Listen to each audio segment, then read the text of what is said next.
What's up, guys? Welcome back to the channel. It's your boy Dominic Rich, and as I said in the last review video that I did, I'm gonna try something fresh. I'm gonna actually try to do some quick fire reviews, 15 to 25 minutes, give my thoughts on each and every one of the results. Even if I haven't watched all the games, I made sure I watched the highlights for these. You know what I'm saying? At least 8 out of 10, at least. But I think I did watch all the highlights for the midweek matches, which was very difficult for me to do, guys, because I traveled to England over the weekend and I was there up until Wednesday. I left Wednesday morning and I got back to New Jersey. I missed my flight, guys, and I landed in New Jersey.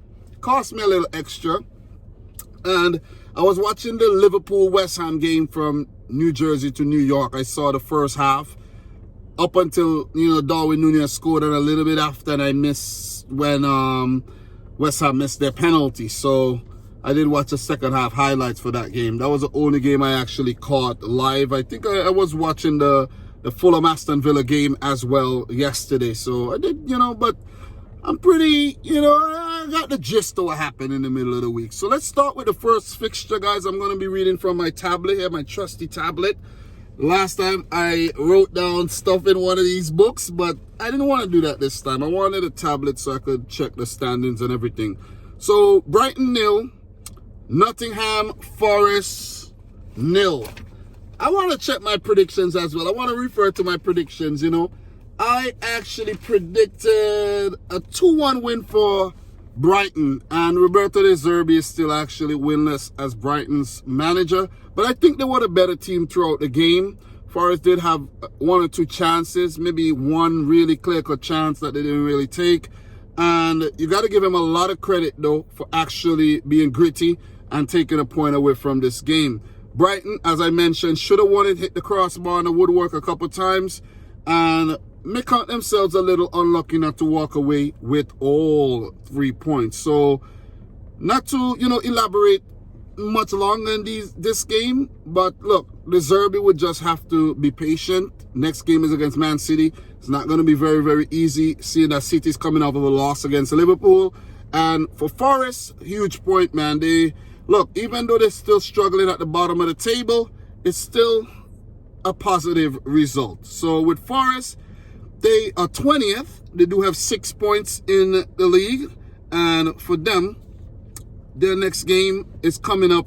It's against Liverpool. That's going to be very, very, very difficult. You know what I'm saying? Both Brighton and Forest have some difficult matches coming up this weekend, man.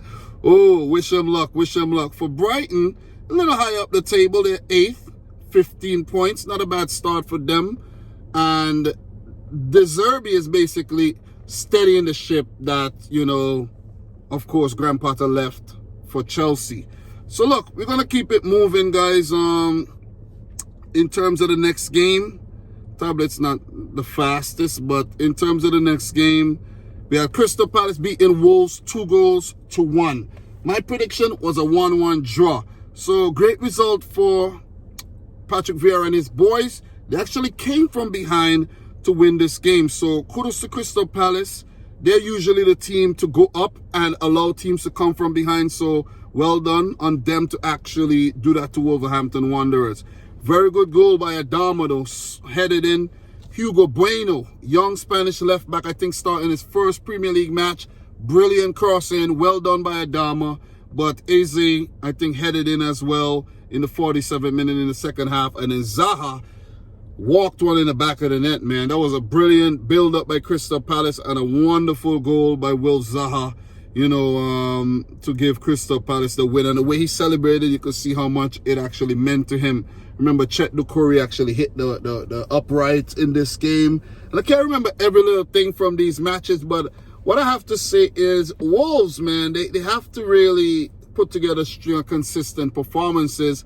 And with Steve Davis being left in charge until the end of the year, until they could figure out the managerial situations, it puts them in a really precarious situation, because it's going to be very, very difficult for them to, settle under this interim manager and go from one philosophy to the next. So I think they'll be all right, but it'll be a struggle. As for Crystal Palace, big result, man. Big result.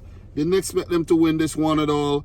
but they're growing strength by strength, game by game. So look, in terms of the standings, let's just talk about that, keep it moving. We have a lot of games to talk about. For Crystal Palace, they move up to 11th. They do have 13 points in the league, pretty good for them.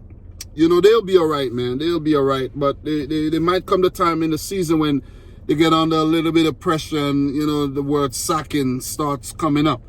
And in terms of their opponents here, their opponents, Wolves, they're in the relegation zone, drop back down in the relegation zone, 18th with 9 points. So in terms of the next games, for Crystal Palace, they play Everton at Goodison Park tomorrow. I actually saw Goodison Park, guys, you know. On the way to Anfield, you have to walk past Goodison Park, man. You know, so the way Anfield and Goodison Park is it's very weird. It's very weird. You know, it's like a slope. You go up a hill and those stadiums are like right there. As for Wolverhampton Wanderers, guys, their next game is coming up against Leicester. That is a derby. That's a Midlands derby there for y'all. So with that being said, we're going to keep it moving. I will do somewhat of something to do with the prediction a little bit later. I might do a short version as well. Experiment with doing short version videos going forward and give the live streams a little bit of break, where the channel have lost a bit of momentum with just doing live streams. As for Arsenal and Manchester City, well, look, Arsenal played against PSV in the Europa League. They won 1-0. I didn't watch the highlights yet, but Arsenal on top of their Europa League group and on top of the Premier League table as well. As for Manchester City, they lost to Liverpool, and they're still in the corner thinking about the loss and, you know, the Brighton game as well. That's coming up on the weekend. So we're going to move on to the next game, and that's Bournemouth versus Southampton. I actually predicted a 2-2 draw, but it ended in a 1-0 win for Southampton. A massive win for Hasenhüttl under a whole lot of pressure, and Gary O'Neill's first loss in charge of Bournemouth. So, you know, it was a matter of time before they lost. And they were like, they had the longest unbeaten streak in the league. Hadn't lost since the 9-0 drubbing against Liverpool. It's almost like the 9-0 drubbing actually never happened. Look, they had their moments in the match and all, but it was Southampton that struck very early through Che Adams, man. I think that was a headed goal, if I'm not mistaken. And it's just what the doctor ordered for Southampton. They needed it. They really needed it. You know what I'm saying? It's like if you walk through a desert and you're parched and you're almost about to just give out, and then you walk into an oasis, and it's not an optical illusion or anything. It's a real oasis. Che Adams, 9th minute, and bam, the winner. So congrats to Southampton there on picking up that win. If it was a live stream, I could have gone more into depth, into more detail and things like that, but we're not going to do that. They needed it, and they've been thrown a lifeline indeed. As for Bournemouth, they you know, they could take a loss. They overdue a loss right now, so I guess it's fine. Not a minor setback, but they should overcome and keep persevering like they have done since that 9-0 drubbing against Liverpool. So look, Southampton with that win, they go up to 14th. They do have 11 points, and for them, their next game is coming up against Arsenal this Sunday. That's going to be a tough match, but you know, you got to have belief. You got to have belief and use that Arsenal Europa League fatigue to the best of your advantage. As for AFC Bournemouth, their next game coming off of this loss, they actually 12th in the Premier League. Their next game is coming up against West Ham, and that's next Monday. I hate those Monday matches, man. That means you have to wait until Monday before you actually talk about all the results. So they do have 13 points. So with that being said, guys, we are going to keep it moving. I don't have a lot of time because I do have to drop my wife to work, but I'm, you know, going to take a little time to talk about these matches, man. So look, the next match that we're going to talk about, Brentford-Chelsea, ended in a 0-0 draw. I predicted a 2-1 win for Chelsea. Brentford has proven to be one of Chelsea's most difficult opponents since they've been promoted to the Premier League. last time they met Chelsea. I think they beat them 4-1 or something like that. And I didn't even factor that into my prediction though, because Chelsea have been playing so well under Graham Potter that I thought like, yeah, it's going to continue. But Potter's been changing up his team a lot though. And you know, you got to manage the workload and all. It's a midweek fixture. But of course, when you change up the team like that, you're going to lose intensity and you're going to lose strength. And with Brozier playing up top and, you know, few changes made, you got to give Brentford a lot of credit there. You got to give David Raya a lot of credit. Kepa made some big saves in the match as well. So I think both teams scrapped it out and walked away with a well-deserved point. But Chelsea would feel like it is a setback and they should have won the game. Because, of course, they're a bigger London club, more informed and everything. They should have won that. So that'll be a minor setback for Chelsea. But a point is still a very, very, very good result. So, look, with that being said, Chelsea are fourth with 20 points. And their next game is against Manchester United. Interesting, right? Big game coming up tomorrow at 12:30. But Cristiano Ronaldo have been dropped from the Man United squad as well. As for Brentford, they're 10th with 14 points. And for them, in terms of their next game, they play Aston Villa, a Steven Gerrard-less Aston Villa. We'll talk about that very, very, very, very soon. So let's keep it moving, though. Newcastle versus Everton. I did predict a 3-1 win for Newcastle. They ended up winning the game 1-0, courtesy of a brilliant left-footed goal by Miggy the Piggy Almiron. I've been waiting to say that for a very, very long time though. Miggy the Piggy. What time is it? Okay, we got about 9 minutes left to bang out the rest of this, because I told my wife to come out at like 45 past 2. So it's like 2:36 right now, man. But Miggy the Piggy, baby. Oh, 1-0 win for Newcastle. The new Newcastle on absolute fire, if you ask me, man. Miguel Almiron in the 38th minute. He did have a couple more chances to score, but got close. And toothless Everton, man. Toothless. Could I say that again? Up top, they have not been, threatening at all. Dominic Calvert-Lewin starting. They haven't looked good up top, man. Guys like John Shelby coming back into the fray. Seamus Coleman, I think, was involved, So, yeah, I expected a Newcastle win, and they're proven to be a force to be reckoned with these days. They're very difficult to beat. City didn't beat them. Liverpool controversially beat them. They drew to United. They're very difficult. I think Newcastle are going to get European football next season, and I'm going to leave it like that. Lampard and Everton are going through another bad patch. What is that now? 3 losses on the bounce, if I'm not mistaken. Am I right? 3 losses on the bounce. So they got to get the act together. I don't think they're in that region of panic yet, but they got to get their act together, man. So Newcastle are 6th with 18 points, man. I'm telling you, they're up there. 18 points. Everton, they lost their last 3 games. They're 15th with 10 points. They're dropping in the table, man. Look, Leeds, Aston Villa, Wolves right behind, Leicester right behind. If they win their next games and, let's say Everton lose, Everton are in the relegation zone. It's like that. You're in the relegation zone, man. So in terms of Everton, who do they play next? What is it looking like for them next? I actually clicked the Everton thing, and for some reason, it went to the news section. I don't know why it did that, but it wasn't supposed to actually do that. Everything was going so smooth until then. I don't know why it did that. So let me just click the Newcastle thing. Newcastle actually plays Spurs. That's a huge game. I'm going to talk about that a little bit later.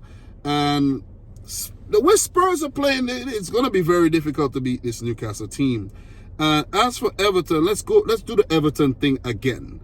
As for Everton, their next game is against Crystal Palace. That's coming up tomorrow. That's going to be a difficult one. Let's keep it moving, though. We got a little bit of time. Let's go. Time's flying by so fast when you're making these videos, man.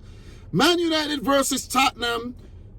I predicted a 1-1 draw. It ended 2-0 to Manchester United. And I cannot believe this, because I expected better of Spurs.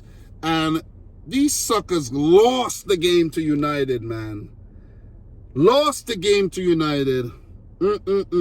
Very, very poor result. I expected something better from Tottenham, man. I'm going to keep it real. I'm going to keep it real. And this is the thing about Spurs. They look good this week, look good the other week, and then, bam, they'll come up with some poor results. They'll put in a string of poor results, and then you're like, oh, man, I thought Spurs could actually win a Carabao Cup this season. No. Ain't winning no damn Carabao Cup this season. So, United with the win there. Let me just get the scorers. I think I'm running out of time. I am running out of time. So, 2-0. I got 3 games to talk about. 5 minutes to do so. Fred in the 47th minute. Bam. Deflection into the back of the net. And Bruno Fernandes with a really good finish to put the nail in Tottenham's coffin. Tottenham didn't really threaten that much. Hugo Lloris spared them their blushes with some big saves. United were a better team on the day, I have to say, man. Tottenham weren't so threatening at all. And the Ronaldo situation, I think he was wrong to refuse to go on as a late sub.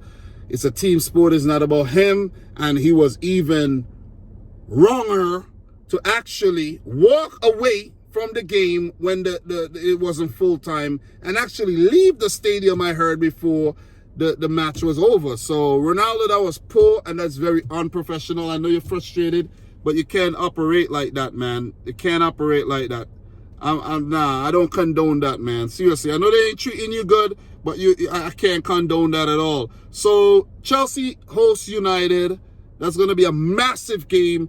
And for Tottenham Hotspur, they play Newcastle, another massive one. Listen, Fulham, Aston Villa, man. I predicted a 2-1 win for Fulham. Yeah, guys, I did predict Fulham to win the game. Quality prediction, and they did so. They totally and utterly embarrassed Aston Villa, who really wimped out, man. They wimped out of that game, and Gerrard's Aston Villa career came to an end, and it was a very embarrassing end. The manner in which it happened just summed up the whole, Steven Gerrard's Aston Villa career, basically, because it went out with a whimper, I have to say, man.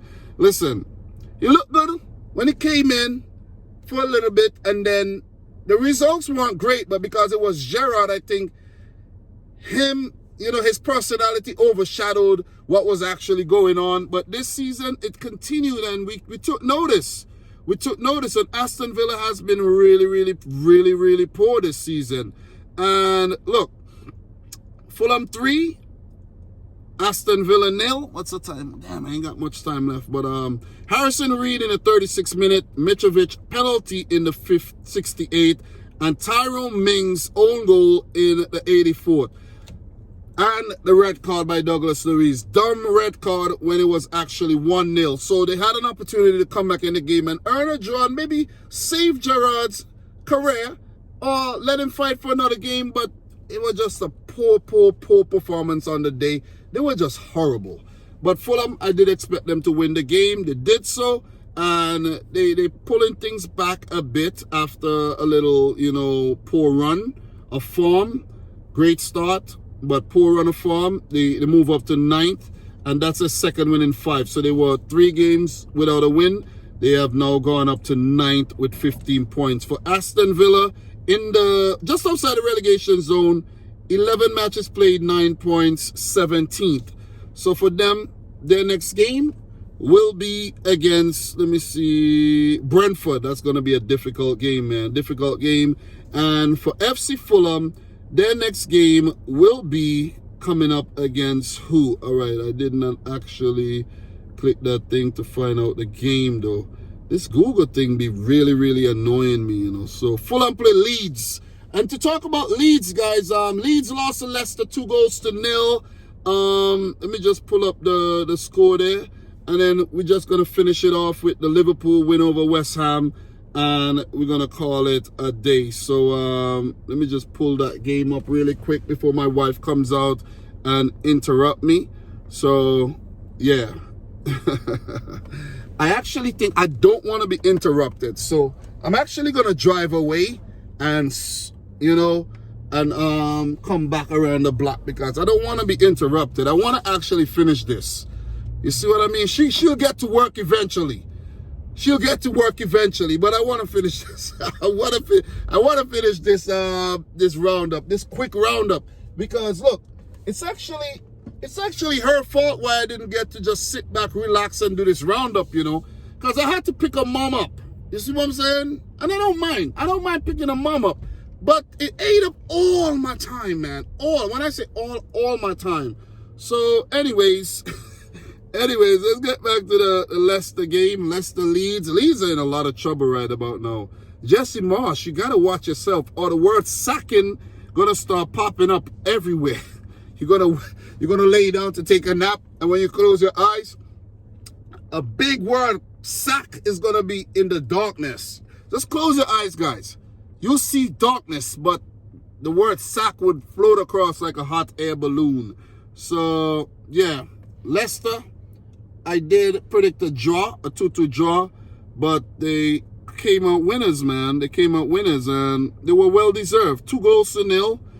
Leeds, they're looking really light. When you look at the lineup and you see Sinisterra and Somerville and Bamford, low on confidence, missed a penalty last week, and the team just look a little light to me, man. You see what I mean? They're looking light, and they're struggling. Robin Koch own goal in the 16th minute. Poor own goal, a lot of mistakes, and the Harvey Barnes goal in the 35th minute. I think there were some mistakes in that one as well. Very good build-up play by Vardy and co, and well put away by Harvey Barnes. So 2-0, and even without James Maddison, who was suspended. So it shows that the Leicester team are growing in confidence, growing in stature. Keenan Dewsbury Hall was actually responsible for the assist there. You know how well he did last season. He's looking, pretty good again this season. So even though Leeds had more shots, weren't effective at all on the day whatsoever. Leicester only had 5 shots, 1 on target, ended up winning the game. They were more effective than the Leeds were, and they walk away with a big 3 points. This is what Brendan Rodgers needed. He's been under a lot of pressure, and look, pressure is relieving, man. He's hitting that pressure relief valve. And with that being said, man, Leicester actually, they're still 19th though. They have 8 points. And for Leeds, they're 16th with 9 points. So they're struggling. They're struggling indeed. And for Leeds, as I mentioned, their next game would be against Fulham. And for Leicester, they have a Midlands derby coming up against Wolverhampton Wanderers. So as I just spin the block and go back over to where my wife is in front of my house. Liverpool 1, West Ham United 0. I did predict a 2-0 win for Liverpool. And I have to say that Liverpool, they had their moments in the game, but they weren't as precise. You didn't see the precision passing, and they weren't as clinical in their approach as they were against Man City. But you expect that to happen. You expect the levels to drop a bit from being fatigued after the Man City game, because it was high intensity. They put a lot into that game. So you expect the levels will drop a bit with a couple changes, a couple, rotation of players and all of that, right? Because Liverpool were giving away the ball a lot. West Ham were giving away the ball a lot. And then Darwin Núñez had some opportunities. He hit the cross, he hit the post, and then I think he forced a big save out of the goalkeeper, and then he scored. Brilliant goal though. Tsimikas, I've been talking about Tsimikas and his delivery. I think Tsimikas should actually play ahead of Andy Robertson going forward though. Seriously. Trent Alexander-Arnold played, and maybe that's the reason why West Ham had way, more opportunities than Manchester City had. Like Liverpool were giving away the ball left, right, and center and giving opportunities to West Ham. You see, if it wasn't for Alisson, I'm telling you this, Alisson has been Liverpool's best player throughout this little period here. The assist for Salah against City, and then the save for the Gerrard Bowen penalty. And good goal by Darwin Núñez, as I mentioned. He needed that goal, first goal at Anfield. I don't like the black boots though. I hate black boots. I don't like the black boots. And he had some opportunities, and I think the West Ham goalkeeper Fabianski came up with some huge saves as well, and kept West Ham in the game. But when they got the penalty, that was the lifeline. That was the lifeline, man. And West Ham didn't take it. They didn't take it. When Liverpool give you a lifeline, you have to take it. And they didn't take it. And you got to give Alisson a lot of credit there for actually... I'm actually want to park here. I don't want these landscapers to park in my spot. Screw these landscapers, bro. You know, I don't use them and I don't want them to park in my spot at all. With this big landscaping freaking trucks. But yeah, man, they were supposed to actually take that opportunity. Gerrard Bowen got his penalty saved. It was a penalty. Joe Gomez, a bit clumsy. And Liverpool held on in the second half. Even the West Ham had many opportunities to score. You know, a couple big blocks in front of goal by Liverpool. West Ham squandered a lot of chances. But Liverpool rode their luck and ended up winning the game 1-0. It wasn't pretty. It was very scrappy, but that's how you need to win sometimes. And that's what Liverpool did, like I expected. Disappointing loss for West Ham. They could have done better, in my opinion. They really, really could have done better. But, you know, Anfield, man, I was there and they just give Liverpool the energy that they need. Majority of the time. So yeah, guys, that's my mini roundup. 26 minutes. It lasted longer than I actually thought. And make sure you subscribe to the channel if you're new. Like the video if you haven't yet done so. And until later when I do a little preview. Until next time, peace out. Rich Squad. Peace. Alright, let's go. So yeah, before I was interrupted by my wife, I should say distracted, you know what I'm saying? Because like when she came out the house and I saw how beautiful she was, I was like, I forgot I lost a train of thought, you know what I'm saying? But yeah, man, look, Liverpool building some momentum after post start in the league this season. The win against Manchester City and the win against West Ham were mammoth, because these are teams that really trouble Liverpool in the like let's say last season, where it was a draw against Man City for the first match and a loss against West Ham. So they know what, bounce back with 6 points instead of 1. But last season they were doing much better against the other teams. But listen, Liverpool needed this little purple patch. The win against Rangers, the win against City, and the win against West Ham United. Massive, massive. It could be the turning point for Liverpool and their season. A lot of players coming back from injury, even though they lost a few, but a few came back. Guys like Curtis Jones, Oxlade-Chamberlain came back. They lost Jota, lost Luis Diaz. Still winning games. Testament to, I think, the players knowing what they need to do and responding to whatever the manager's trying to do as well. You need that. So, look, Liverpool still got a lot of work to do. There's still a lot of work to do. Still, you know, quite a distance behind Arsenal. 11 points behind Arsenal. Still 7 points behind Manchester City. Still a lot of work to do, right? They need these teams to drop points, but they're catching up to the likes of Chelsea and Man United. So that's still, you know, a positive. Newcastle are ahead of them. They're catching up. So Liverpool are headed in the right direction, and they needed that to really, you know, be a springboard to if they're going to win the league or get top 4 or, you know, all that good stuff, and not struggle like, you know, be 10th in the league and these things like that, and people, you know, talking about what if Klopp get the sack and all these things. You see what I'm saying? So I just actually, you know, forgot to mention all of that, because, you know, I was trying to cram everything into like 20 minutes. I eventually went on to 26 minutes, and I'm adding more. But for West Ham, who well, Liverpool are 7th. The next game is away to Nottingham Forest, a match that I think they should win. They should beat a struggling Forest, but you never know. But they should win that game to move them up to 19 points. And with Chelsea playing United, Liverpool got a chance, you know, to put pressure on that top 4. For West Ham, 11th in the league with 11 points. Not a great start.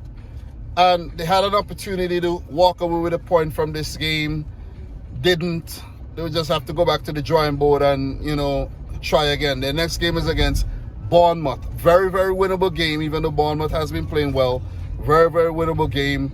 They do have the Europa Conference League as well during the week. It's a competition that they've been performing very, very well in.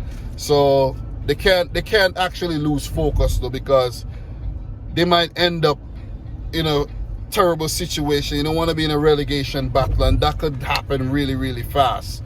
You know what I'm saying? They would want to go into the World Cup break in a very good position, a decent amount of points to, you know, continue after the break. David Moyes, once again, has never ever won a game at Anfield.